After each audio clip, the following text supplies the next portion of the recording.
ہماری آنکھوں پر آنسو نہیں آتے، ہمارے دل نہیں پسیجتے ہیں، یہ تو گنہگاروں کے دل کی طرح ہمارے دل ہو گئے ہیں۔ ہم ایمان والے ہیں مگر ہمارے لیے ایسی زبانیں نہیں ہیں کہ وہ عاجزی کر سکیں، ہماری آنکھیں ایسی نہیں ہیں کہ وہ آنسو بہا سکیں، ہمارے اعوذ باللہ من الشیطان الرجیم،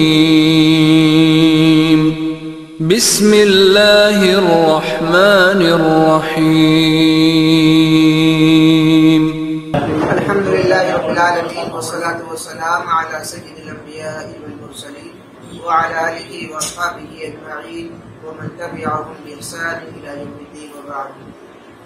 آج دوسری شب قدر ہے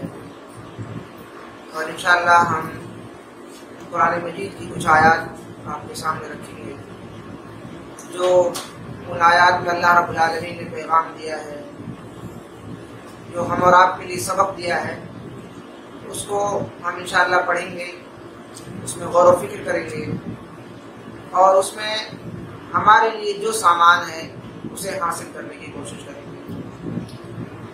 قرآن مجید میں بہت ساری ایسی آیات ہیں جہاں اللہ رب العالمین نے جنت کا اور جہنم کا ذکر کیا ہے۔ جس طریقے سے جنت کا ذکر تفصیل سے کیا ہے اللہ رب العالمین نے، ایسے ہی جہنم کا ذکر بھی بہت تفصیل سے کیا ہے۔ اور کہیں اللہ رب العالمین نے جنت کا ذکر پہلے کیا ہے، اس کے فوراً بعد جہنم کا ذکر لاتے ہیں، اور کہیں کہیں پر پہلے جہنم کا ذکر کرتے ہیں، بعد میں فوراً جنت کا ذکر لاتے ہیں۔ قرآن مجید نے سمجھانے کے لیے پچھلی قوموں کو بار بار ان کا تذکرہ کیا ہے، بار بار دہرایا ہے، قوم نوح کو، قوم عاد کو، قوم سمود کو، قوم صالح کو، قوم لوط کو، قوم مدین کو، اصحاب الایکہ کو، تمام بار بار دہرا کر یہ سمجھانے کی کوشش کی ہے کہ جیسے آپ ہر دھرم بن رہے ہیں، جیسے آپ انکاری بن رہے ہیں، ایسے ہی پچھلی امتیں، پچھلے لوگ، پچھلی قومیں بھی اسی طریقے سے ان کا ویوہار تھا اللہ اور اس کی رسول کی باتوں کے ساتھ میں، اور ان کے ساتھ کیا حشر ہوا، آپ اس انجام سے، اس عذاب سے، ان قوموں کی تباہی اور بربادی سے سبق حاصل کریں۔ ہمارے سامنے ایک سورت ہے، سورۃ دخان۔ سورۃ دخان میں ایک بات تو یہ ذکر کی گئی ہے کہ اللہ رب العالمین نے مکہ والوں کے سامنے ایک عذاب کا ذکر کیا ہے کہ آسمان کے اوپر ایک دھواں چھایا ہوا ہے، اور دخان کا مطلب دھواں ہوتا ہے۔ بعض مفسرین کہتے ہیں کہ یہ قیامت سے پہلے ایک عذاب آئے گا اور پورے آسمان پر چھا جائے گا دھواں سا، تو اس وقت کے جو کافر ہوں گے وہ اس عذاب کو دیکھ کر کہیں گے۔ اور بعض کا خیال یہ کہ مکہ کے جو کافر تھے انہوں نے بھی اپنے سامنے یہ عذاب دیکھا تو گھبرا کر مسلمان ہونا چاہ رہے تھے کہ ہم مسلمان ہو جائیں، اس عذاب کو ٹلواؤ ہم سے، اس طریقے کی۔ تو جو قیامت سے پہلے بھی ایسے اور منظر آئیں گے جس میں کافر بالکل گھبرا جائے گا اور سوچے گا کاش کہ میں مسلمان ہو جاؤں، اپنے دل میں۔ اللہ رب العالمین نے اسی صورت میں سورۃ دخان کے اندر اس بات کا ذکر کیا ہے کہ ہر ایک کی فیصلے کا جو دن ہے، جو گھڑی ہے، وہ ہمارے یہاں طے شدہ ہے۔ ان یوم الفصل میقاتکم اجمعین۔ اور وہ قیامت کا جو منظر ہے وہ منظر ایسا ہے کہ یوم لا یغنی مولا عن مولا شیئا ولا هم ینصرون، کہ اس دن کوئی دوست کسی دوسرے دوست کے کام نہیں آئے گا، ذرہ برابر بھی کام نہیں آئے گا، ولا هم ینصرون، اور ان کی مدد بھی نہیں کی جائے گی۔ قرآن مجید میں مدد کے تعلق سے بہت جگہوں پر الگ الگ، جیسے آپ پہلا پارہ پڑھیں گے تو پہلے پارے میں بھی 2 مرتبہ اس بات کا ذکر موجود ہے۔ اللہ رب العالمین نے ارشاد فرمایا یا بنی اسرائیل اذکروا نعمتی التي انعمت علیکم وانی فضلتکم علی العالمین، کہ یاد کریں، یعنی بنی اسرائیل کو حکم دیا گیا ہے کہ یاد کریں وہ اللہ رب العالمین کی نعمتوں کو جو ان کے اوپر نعمتیں کی گئی ہیں، واتقوا یوما لا تجزی، اور ڈریں اس دن سے جس دن کوئی نفس دوسرے نفس کے سلسلے میں کچھ بھی کام نہیں آئے گا، ولا يقبل منها شفاعہ، اور اس دن کسی کی شفاعت قبول نہیں کی جائے گی، سفارش قبول نہیں کی جائے گی، اور انصاف ہوگا اس دن۔ تو اللہ رب العالمین نے یہاں اسی بات کو دوسرے انداز میں ذکر کیا ہے کہ یوم لا یغنی مولا عن مولا، کہ دوست کسی دوست کے کام نہیں آئے گا۔ اور اما پارہ کے اندر اللہ رب العالمین نے ایک سورت کے اندر ارشاد فرمایا کہ جتنے بھی رشتہ دار ہوتے ہیں وہ رشتے سب ختم ہو جائیں گے اور انسان کے سامنے اس کی تباہی اور بربادی ہوگی، وہ وہاں سے بھاگنے کی کوشش کرے گا۔ یوم یفر المرء من اخیہ، وہ دن ایسا ہوگا کہ اس دن شوہر اپنی بیوی سے، بیوی اپنے شوہر سے، ماں اپنے بیٹے سے، بیٹا اپنے ماں سے، باپ اپنے بیٹے سے، بیٹا اپنے والد محترم سے، آپس میں ایک دوسرے سے بھاگنے کی یہ کوشش کریں گے۔ وَأُمِّهِ وَأَبِيهِ وَصَاحِبَتِهِ وَبَنِيهِ لِكُلِّ امْرِئٍ مِّنْهُمْ شَأْنٌ يَوْمَئِذٍ يُغْنِيهِ، وہ بہت ہی خطرناک، ہولناک، زبردست دن ہوگا جس دن رب العالمین بہت سخت ناراض ہوگا۔ اس دن کے بارے میں سورۃ دخان میں فرمایا کہ یوم لا یغنی مولا عن مولا، کوئی دوست کسی بھی دوست کا کام نہیں آئے گا، کیونکہ دوست کے سلسلے میں یہ بھی کہا اللہ رب العالمین نے سب سے اچھا دوست اللہ رب العالمین ہے، اور اس کے لیے یہی لفظ مولا، یہی لفظ استعمال ہوا مولا، جیسے ہم وہاں پڑھتے ہیں انت مولانا فانصرنا علی القوم الکافرین، سورہ بقرہ کے آخر میں پڑھیں گے ہم انت مولا، تو ہی ہمارا دوست ہے، تو ہی ہمارا کارساز ہے، تو بہترین دوست ہے اللہ رب العالمین۔ ولا هم ينصرون، اس دن کسی کی مدد نہیں کی جائے گی یا ان کی مدد نہیں جائے گی جن کے حصے میں تباہی اور بربادی آنے والی ہے۔ اللہ رب العالمین آگے فرمایا الا من رحم اللہ، سوائے اس شخص کے جس پر اللہ رب العالمین اپنا رحم کرم کر دے، کیونکہ وہ بہت غالب اور رحم کرنے والا ہے۔ اس کے بعد میں اللہ رب العالمین نے قیامت کا ذکر نہ کر کے جہنم کا جو عذاب ہے اس کا ذکر کیا ہے، اور اس جہنم کے عذاب کو اس کو پڑھنے سے پہلے ہم کچھ آیتیں سورہ حاقہ کی آپ کے سامنے پیش کرتے ہیں، جس میں اللہ رب العالمین نے اسی قیامت کا منظر دوسرے انداز میں پیش کیا ہے۔ فرمایا اللہ رب العالمین نے فَإِذَا نُفِخَ فِي الصُّورِ نَفْخَةٌ وَاحِدَةٌ، اور یہ دن آئے گا جب سور میں ایک پھونک مار دی جائے گی۔ ایک ایسی چیز ہے کہ جس میں ایک فرشتہ ہے، وہ وہاں پر کھڑا ہوا ہے، جیسے ہی اللہ رب العالمین اسے حکم دے گا وہ فوراً اس میں اپنی ایک پھونک مارے گا، آواز مارے گا، جس سے پوری کی پوری دنیا تباہ و برباد ہو جائے گی۔ گویا کہ وہ ایک الارم ہوگا کہ اب اللہ رب العالمین کا حکم آ چکا ہے اور ہر چیز فوراً تباہ و برباد ہو جائے گی، اور یہ ایسی خبر ہوگی کہ ہر بہرے اور ہر سننے والے کے پاس پہنچ جائے گی۔ اس خبر کو پڑھنے کی ضرورت نہیں ہوگی، اس کو قرآن مجید نے اما پارہ کی جب شروعات کی فرمایا عما یتساءلون عن النبأ العظیم، یہ لوگ پوچھ رہے ہیں، سوالات کر رہے ہیں، ان کو کہہ دیجئے عن النبأ العظیم، یہ دنیا کی سب سے بڑی خبر ہے۔ کون سی؟ قیامت جب آئے گی، اتنی بڑی خبر ہے کہ سوتا آدمی بھی اس کو پڑھ لے گا، بیٹھا ہوا آدمی، کام کرتا ہوا آدمی، ہر ایک کے پاس اسی گھڑی اسی لمحہ میں یہ خبر آنن فانن میں پہنچ جائے گی۔ رب العالمین نے اسی کی بات کہی ہے فَإِذَا نُفِخَ فِي الصُّورِ نَفْخَةٌ وَاحِدَةٌ، ایک دن آئے گا کہ جب سور میں پھونک مار دی جائے گی، ایک بار سور میں پھونک ماری جائے گی۔ وَحُمِلَتِ الْأَرْضُ وَالْجِبَالُ، اور زمین کو اور پہاڑوں کو اٹھا لیا جائے گا۔ اللہ رب العالمین نے سورہ نبا میں فرمایا کہ اللہ رب العالمین نے ان پہاڑوں کو بنایا ہے، اس لیے بنایا ہے کیونکہ یہ پہاڑ زمین کو ہلنے نہیں دیتے۔ کھونٹیاں کہا ہے کہ یہ کھونٹے گاڑ دیے اللہ رب العالمین نے زمین میں، تاکہ یہ زمین ہل نہ پائے اور انسان آرام سے یہاں پر اپنی زندگی گزار سکے۔ تو اللہ رب العالمین نے یہی فرمایا والجبال اوتادا، اور یہ جو پہاڑ ہیں یہ کھونٹیاں ہیں، اور اللہ رب العالمین نے زمین کو ہموار بنایا ہے، لیکن یہ تمام کی تمام نعمتوں کا جو وقت ہے وہ ختم ہو چکا ہوگا۔ وحملت الارض والجبال، اور پہاڑ اور زمین کو اٹھا لیا جائے گا، فدکتا دکتا واحدہ، اور وہ ایک ہی چوٹ میں ریزہ ریزہ ہو جائیں گی، فیومئذ وقعت الواقعہ، اور قیامت واقع ہونے والی وہ فوراً واقع ہو جائے گی۔ وانشقت السماء، یہ لفظ قرآن مجید نے کئی بار استعمال کیا ہے کہ آسمان کو توڑ پھوڑ دیا جائے گا، آسمان درہم برہم ہو جائے گا، بکھر جائے گا، فہی یومئذ واہیہ والملک علی ارجائها، اور فرشتے اس آسمان جب ٹوٹ پھوٹ جائے گا تو فرشتے اس آسمان کے کونوں پر کھڑے ہوں گے، ارجائها، اس کے کونوں پر کھڑے ہو جائیں گے، وَيَحْمِلُ عَرْشَ رَبِّكَ فَوْقَهُمْ يَوْمَئِذٍ ثَمَانِيَةٌ، اور اس دن تیرے پالنے والے تیرے پروردگار کے عرش کو یہ 8 فرشتے تھامے ہوئے ہوں گے۔ ایسا نہیں ہے کہ عرش بغیر اس کے رک نہیں سکتا ہے، رک جائے گا. اللہ رب العالمین چاہے تو سب ہو جائے گا، لیکن رب نے فرمایا کہ ہمارے یہاں ہر چیز کا ایک انداز ہے. تو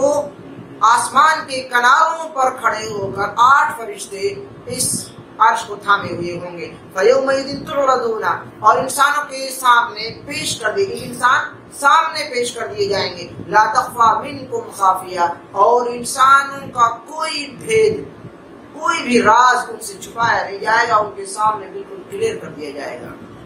اس کے بعد میں اللہ رب العالمین نے فرمایا فَأَمَّا مَنْ أُوتِيَ كِتَابَهُ بِيَمِينِهِ فَيَقُولُ هَاؤُمُ اقْرَءُوا كِتَابِيَهْ، اور جب حشر کا میدان قائم ہوگا اور حساب و کتاب کا دن آ جائے گا، وہ گھڑی آئے گی، وہ لمحہ آئے گا، تو وہ شخص ہوگا جس کا نامہ اعمال اس کے سیدھے ہاتھ میں تھما دیا جائے گا.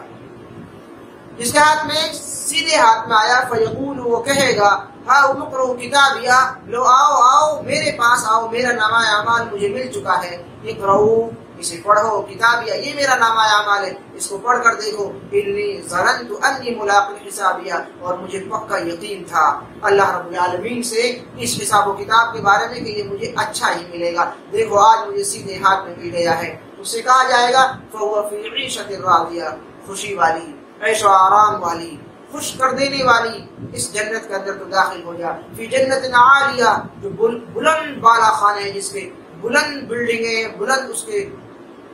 یعنی مکانات ہیں. فی جنت عالیہ، اس بلند باغوں والی جنت کے اندر داخل ہو جا. قطوفھا دانیہ، اس کے باغ اپنے پھلوں سے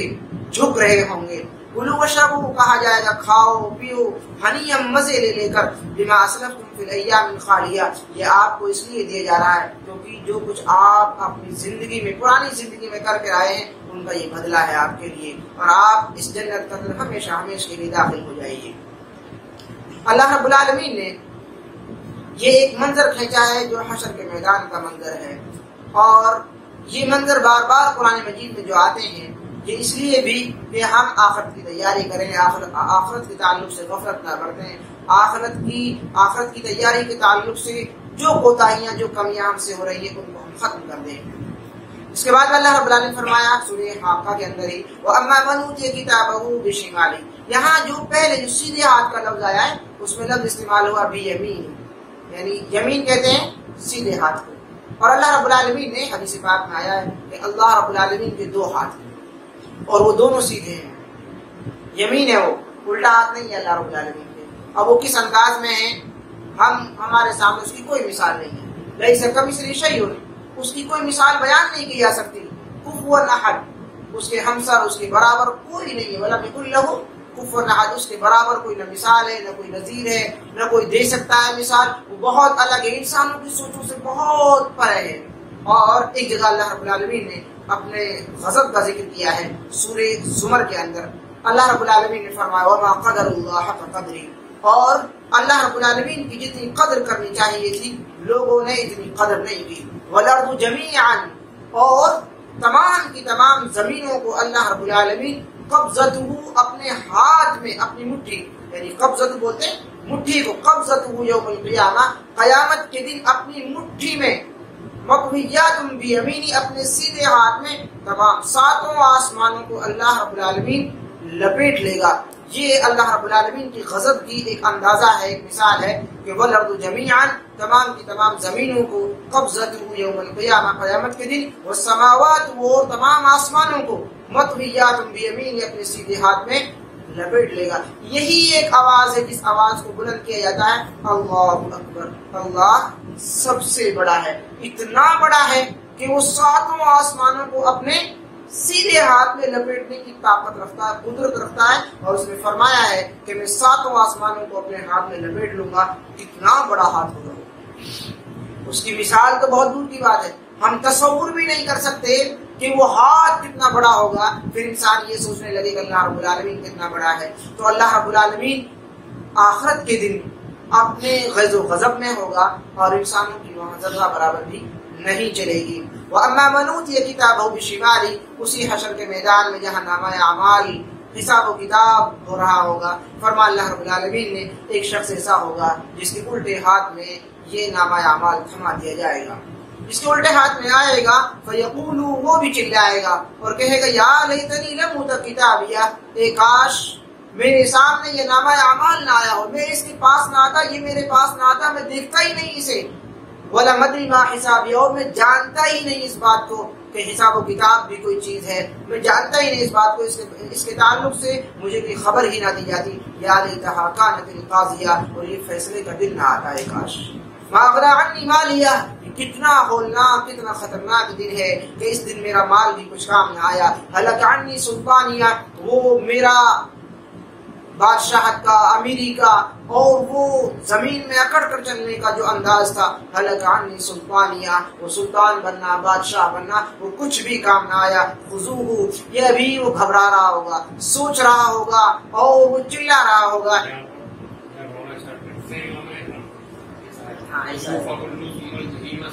بہت اہم صورت ہے۔ اللہ رب العالمین نے فرمایا خذوہ فغلوہ، اس کے بعد میں یہ ہوگا کہ فرشتے اس آدمی کو جکڑ لیں گے، پکڑ لیں گے، خذوہ اس کو پکڑ لیں گے، فغلوہ اس کو جکڑ لیں گے، ثم الجحیم صلوہ، اور پھر اس کو جہنم کے اندر دھکیل دیں گے، ثم فی سلسلۃ ذرعها 70 ذراعا فاسلکوہ، اور پھر اس کو 70 ہاتھ کی 70 گز کی ایک زنجیر میں جکڑ دیا جائے گا، فاسلکوہ، اور اس کو کھینچ کر دھکیل دیا جائے گا، انہ کان لا یؤمن باللہ العظیم، اور کہا جائے گا کہ یہ اس بات کی سزا ہے کہ تو ایک عظیم اللہ پر ایمان نہیں رکھتا تھا۔ اگر ہم اسی بات کو سورہ دخان کے اندر پڑھتے ہیں، رب العالمین نے فرمایا ان شجرۃ الزقوم، اس دن گنہگاروں کے لیے، خطا کاروں کے لیے، جہنمیوں کے لیے زقوم، توہر کے درخت کا کھانا پیش کیا جائے گا، طعام الاثیم، اور یہ گنہگاروں کا کھانا ہوگا، کالمہل یغلی فی البطون، جو پیٹوں میں تو جائے گا لیکن ایک کھولتے ہوئے تیل کی طرح ہوگا، اور وہ پیٹوں کو، اتنیوں کو تباہ و برباد کر دے گا، کغلی الحمیم، گویا کہ وہ کھولتا ہوا پانی ہے، خذوہ، پھر کہا جائے گا ان کو جکڑ لو، فاطلوہ، اور ان کو گھسیٹ لو، الی سواء الجحیم، جہنم کے بیچ تک، ثم صبوا فوق رأسہ، پھر یہ کھولتا ہوا پانی اور یہ کھولتا ہوا تیل، ثم صبوا، ان کے سروں پر ڈالا جائے گا، من عذاب الحمیم، یہ بہت ہی کھولتا ہوا عذاب ہوگا، ذق، اور کہا جائے گا چکھو اس عذاب کو، انک انت العزیز الکریم، یہ اس وجہ سے ہے کہ تم دنیا میں بڑے عزت دار بنتے تھے اور بڑے اکرام والے بنتے تھے، ان ھذا ما کنتم به تمترون، اور آج کے اس قیامت والے دن کو، حساب و کتاب والے دن کو تم جھٹلاتے تھے، اس میں شک کرتے تھے تم۔ پھر اللہ رب العالمین نے وہ سورہ حاقہ کی آیت آپ کے سامنے رکھوں تو رب العالمین نے فرمایا کہ انہ کان لا یؤمن باللہ العظیم،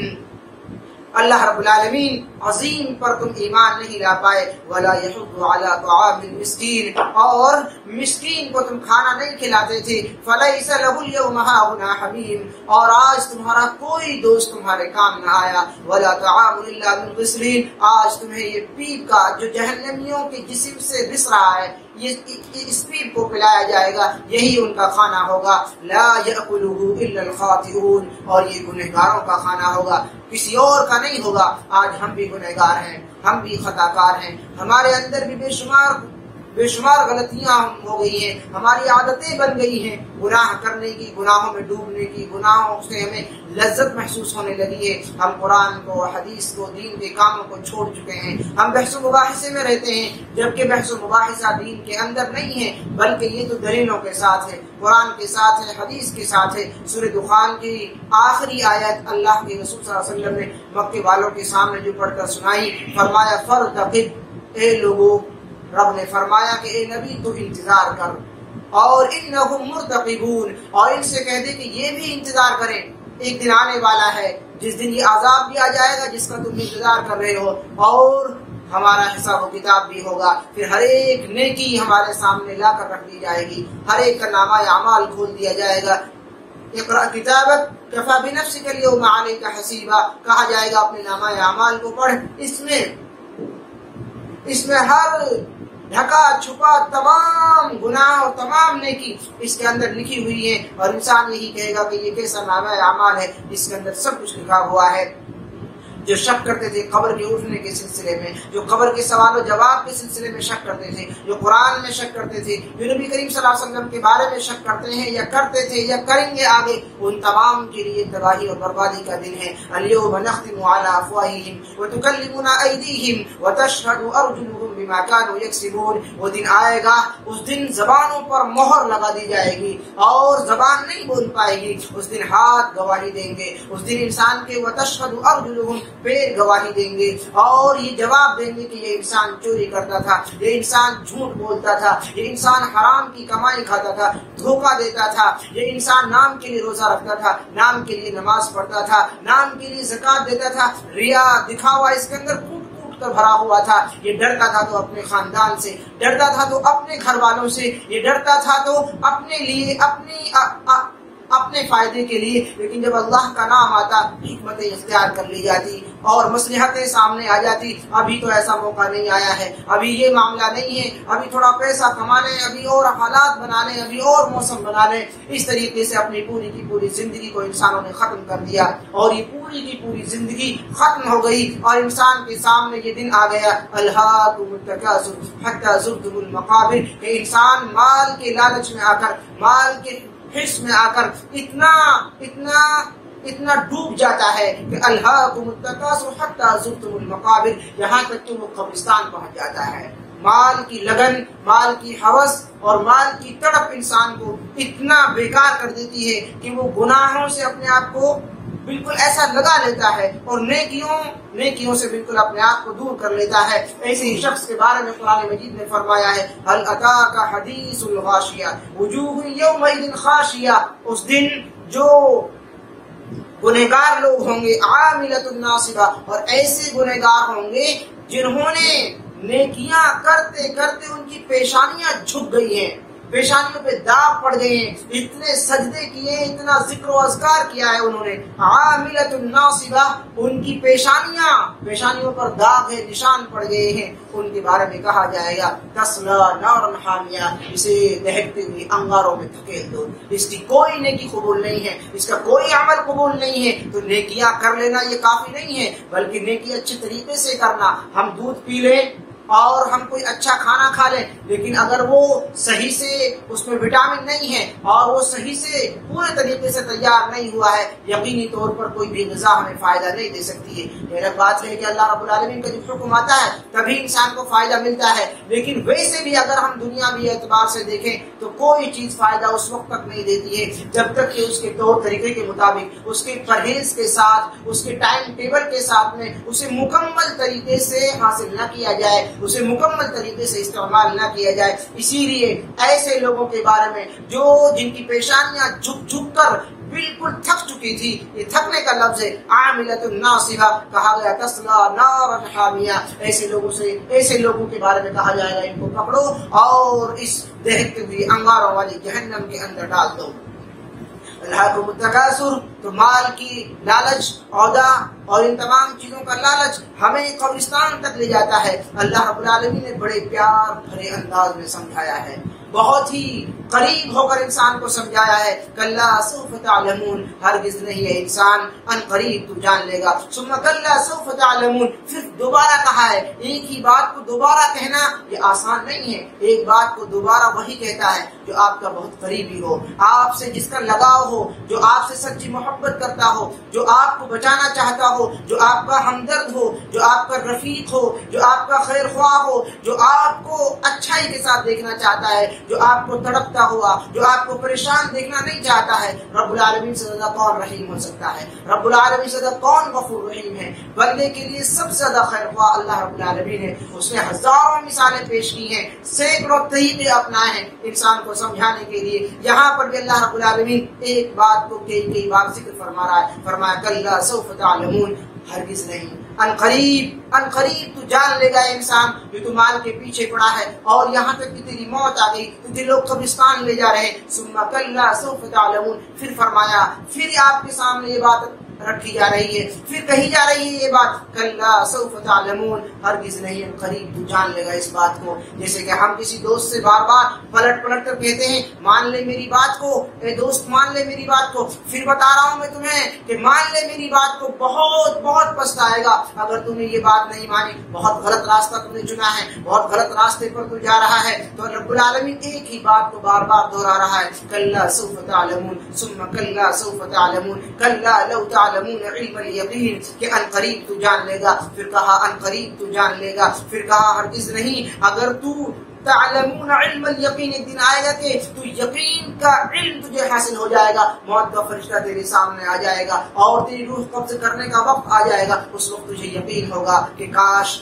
میں محمد اکرم صلی اللہ علیہ وسلم کے دین پر ہوتا، کاش کہ میں قرآن حدیث کو ماننے والا ہوتا، کاش کہ میں فلاں کو اپنا دوست نہ بناتا، کاش کہ میں